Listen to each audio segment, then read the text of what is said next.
and go. Good morning. I don't know how, or if you can see us. I assume that you can, and thank you very much for staying just a little bit longer to hear from us.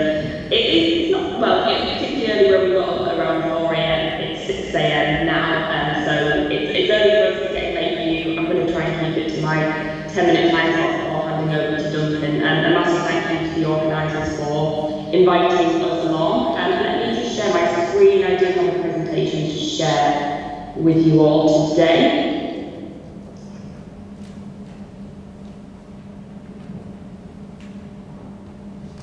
Brilliant.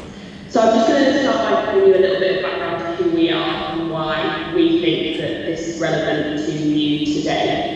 So we are the Agri-Epi Centre, Agri-Epi being Agricultural Engineering Precision Innovation Centre, and we are based UK, we're a UK government-funded organisation, government-funded but non-governmental. We're in a really straight-grey public-private sector space.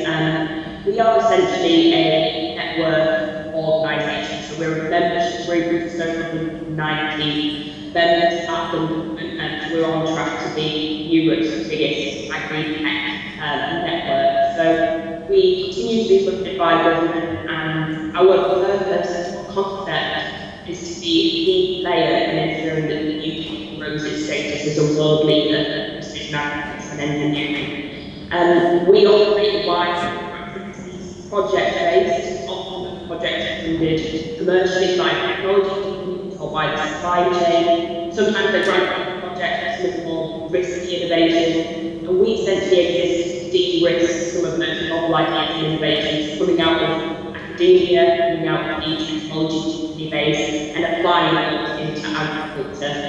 I'm from a dairy farming background myself, so I've been a speaker, Duncan, and so we're particularly interested in applying technology into the livestock scenario. I also did the agriculture side of the business. And I did mention that we're members of organisations, our model is not on board, dominantly technology companies, so we're sitting at around 60% of our membership of technology companies at the moment, and the rest is made of a lot of supply chain processors, retailers, academia, engineering companies, industry bodies, and a lot of farms as well. So we're really trying to bridge the gap between all these companies in ensuring that innovation makes it all the way to being impactful on the farm.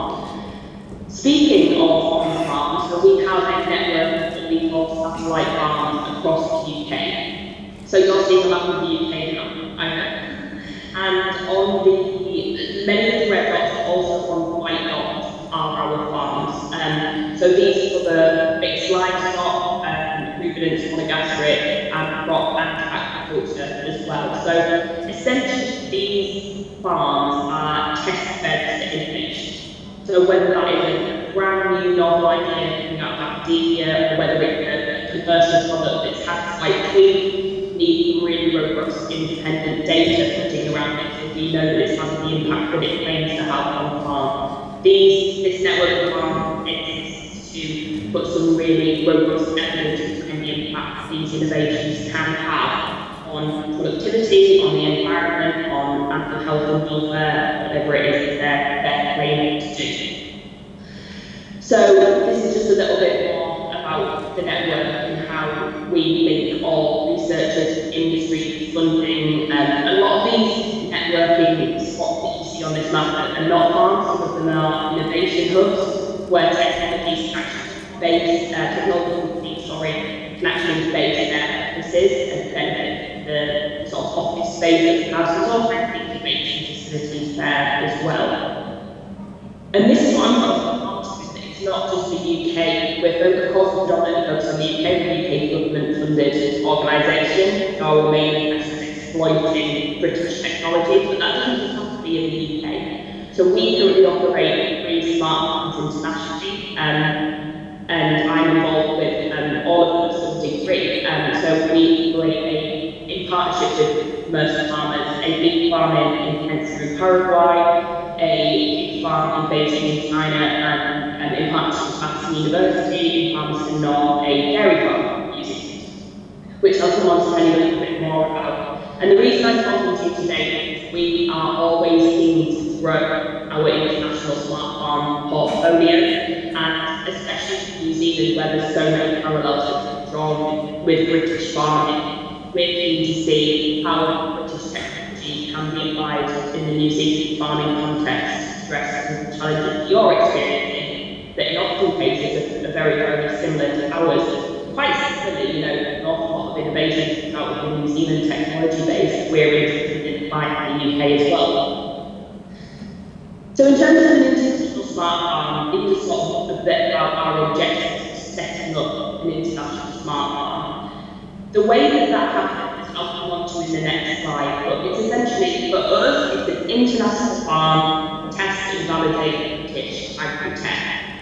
And we're trying to impact sustainable production in the country, so it's a local context.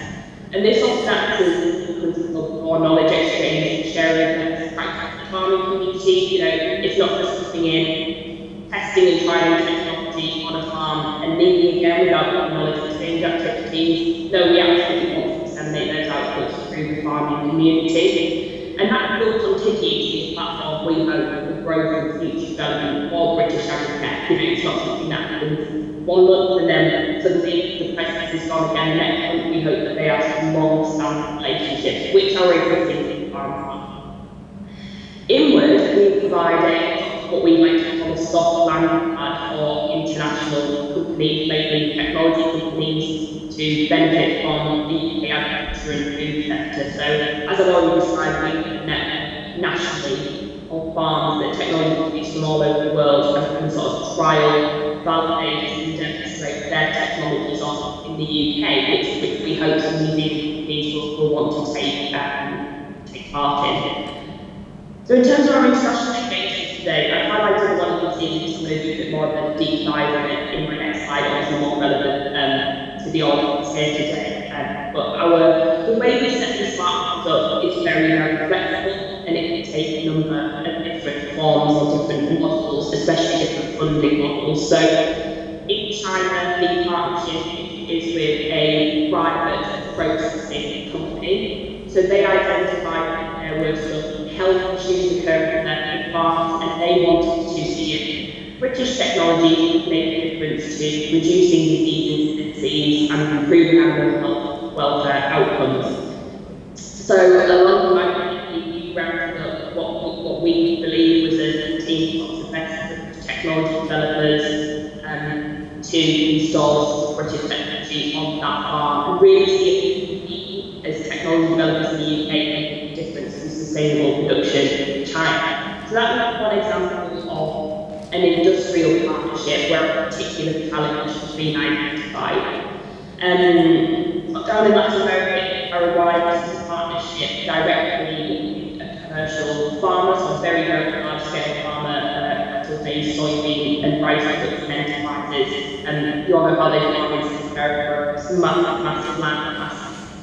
The model for this one was using a bilateral funding model. So every now and again, and sort of in agri, we live in these moments, a really relevant funding model that will allow UK tech developers and international agricultural communities to work together to improve sustainable production in the country. So that's the model that we took advantage of to establish the Paraguay farm, where we're particularly focused on the beef element.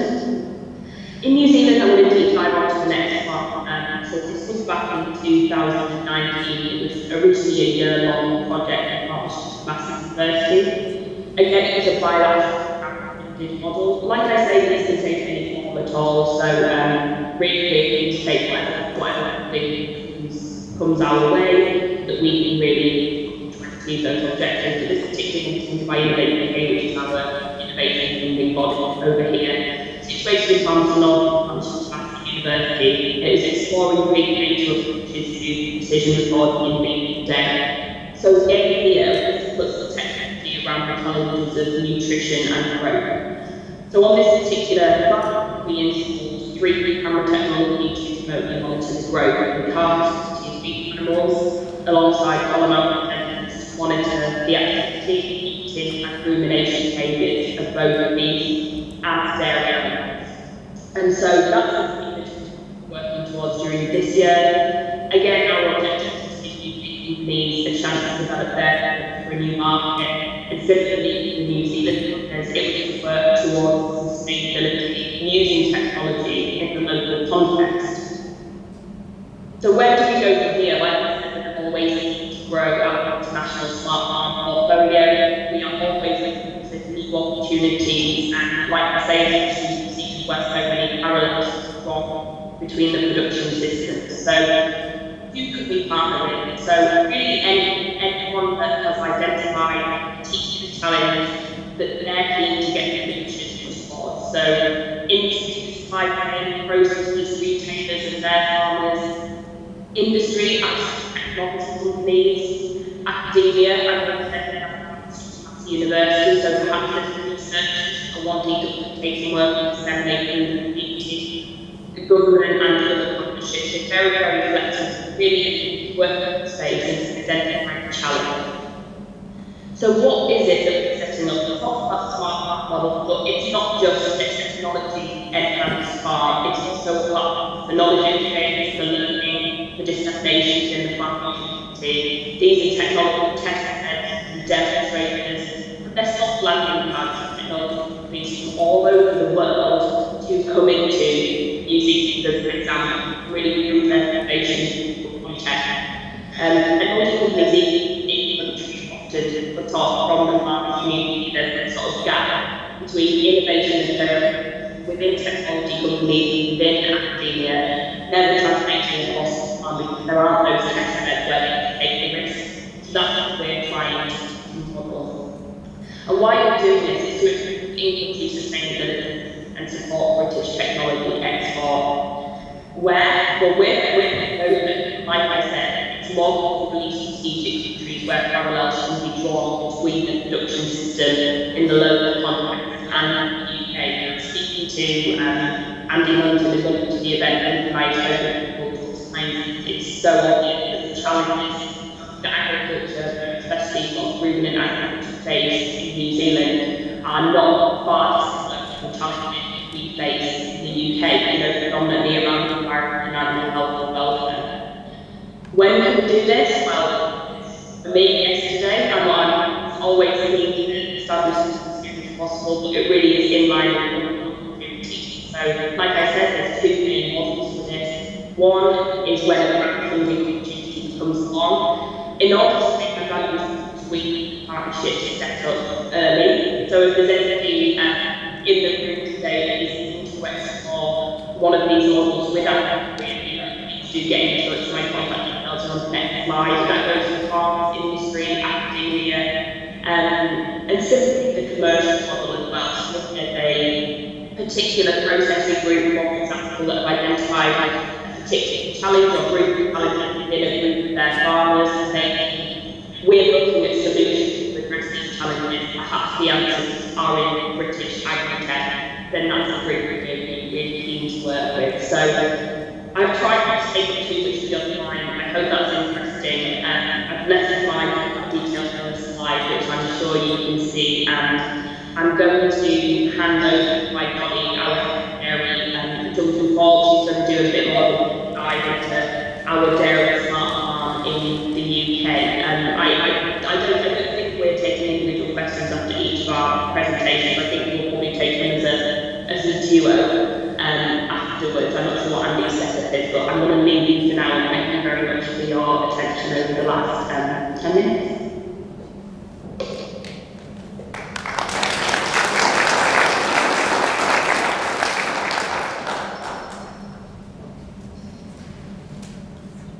So the clapping, Jessie. I can see that. Thank you very much. Yeah, I don't know if you can all know, but I can see it as well. Excellent. Okay. I'm hoping you can see me. Thank you very much, Cassie, and indeed thank you very much for the invitation to speak to you today.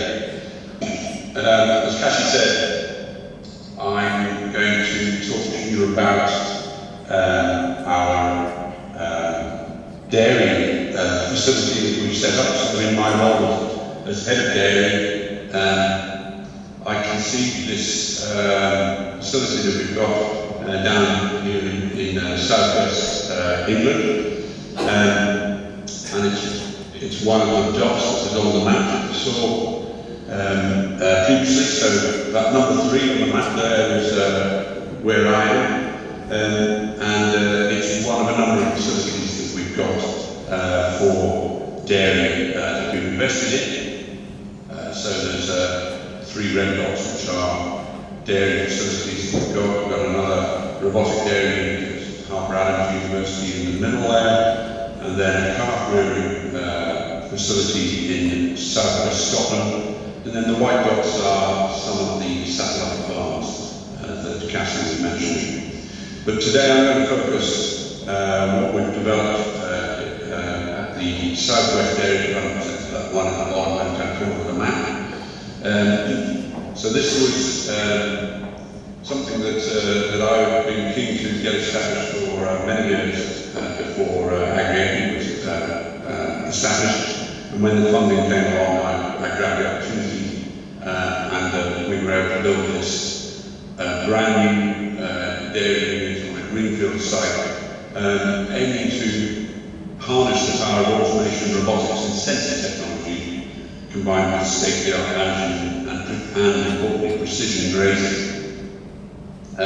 With the major driver of optimising cow welfare and thereby productivity, because I'm sure your granddad says if you look after your cows, they'll look after you, and it doesn't matter how modern you are, that's still a very good principle.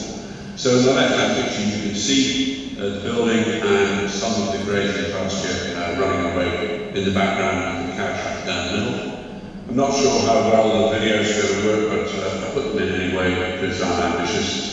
But you can see the light and airy conditions of the building because it is quite unusual. It's got a fabric roof, this building, which means that it's lightweight, and therefore the steels that are required to hold the roof up in the sky are a lot less than you would have for a conventional building. And the roof is also translucent, so you get really good light levels inside the building. And it really has proved to be a very good environment for the cows. So the idea of what we've established is that it's providing a platform for industries to develop, test and demonstrate new and emerging technology that optimises production efficiencies and sustainable milk production. So here you can see some elements of it. Bottom left-hand video, you've got 3 milking robots, GDO milking robots, and the cows are gaining access to that by the race. You can see the cow just entered, and as that cow goes along, the gate changes, and she'll get sent straight on now, which is being milked. You've got automated feed system in the building, maybe we go again. So instead of having a traction mixer wagon, we've got this rail-mounted feeder that says we'll bring out the silage mix and deliver it to any part of the building we want. So instead of feeding our cows during the winter once a day, this feed carrier is delivering as 20 times a day, so you get really good utilisation of the silages. Ventilation is controlled by the whole of the side of the building is a curving wall, and sensors on the building measure wind speed, wind direction, rain, and then there's temperature sensors inside the building, all of which can adjust the conditions because of optimised ventilation. So we'll come back to the grazing. One element I want to talk about there, which is one very important one, is that if you have dairy cows and you house them, you produce a great deal more slurry than you do milk, which can be a downside, but you need to be able to handle it properly. So we have a robotic scraper that you can see there, spraying water ahead of itself, and it's scraping the slurry across to a slanted channel down the middle, which then comes out of the building. So the bottom right of the picture, the slurry is coming out of the building, then it's pumped to a slurry store down here. There we use technology to keep track of how full and how quickly the store is filling up with a LoRaWAN sensor, and we've got a LoRaWAN system right across the farm for monitoring different things.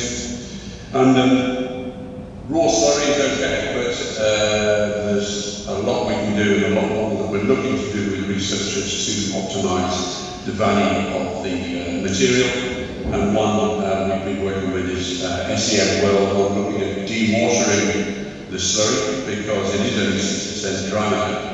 And their process will completely separate out the water from the slurry, leaving you with clean water that you can discharge back into the river and leave you with a table of nutrients.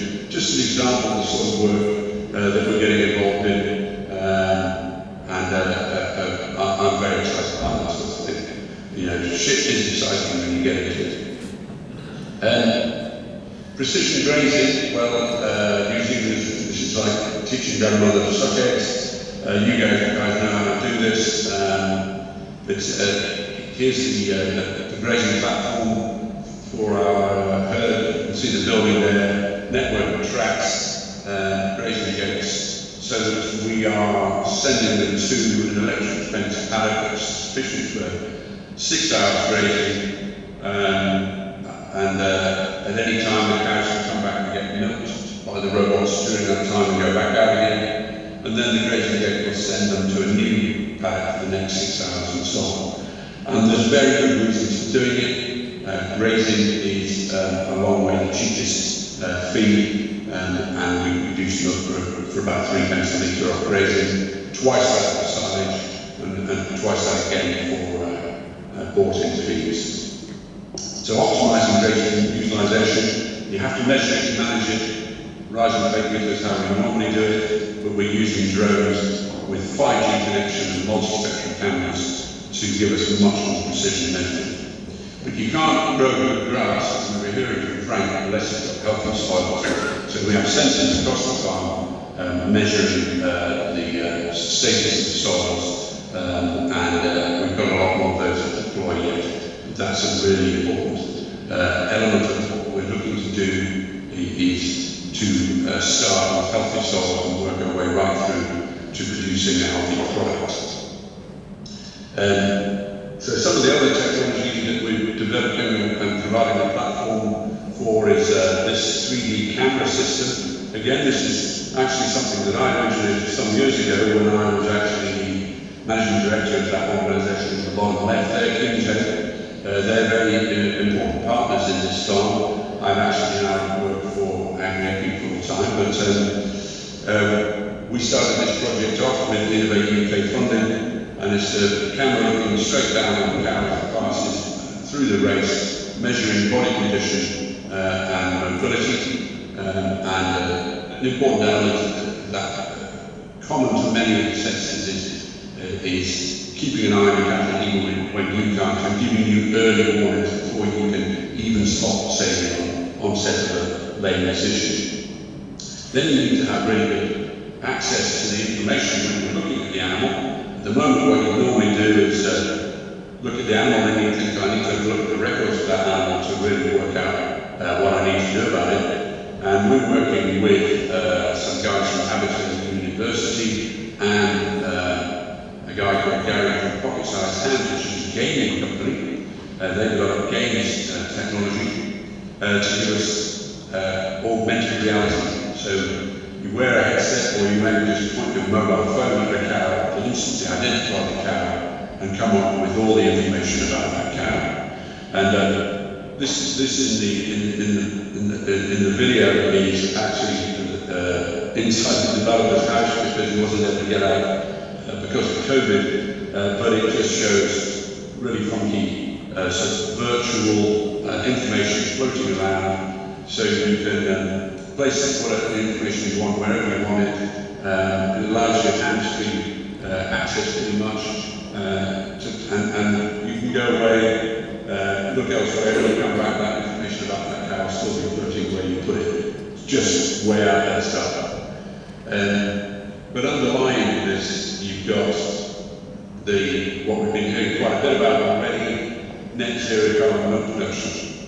So we believe that the South West Dairy Development Centre has the opportunity to be a platform exemplar of how to achieve a circular dairy system. I won't go through all of it now, running out of time, but it will be an important role for the centre to be demonstrating ways in which we can reduce the impact of dairy farming to help towards achieving the net zero targets that we've all got to get to by 2050, which in my lifetime is not very long.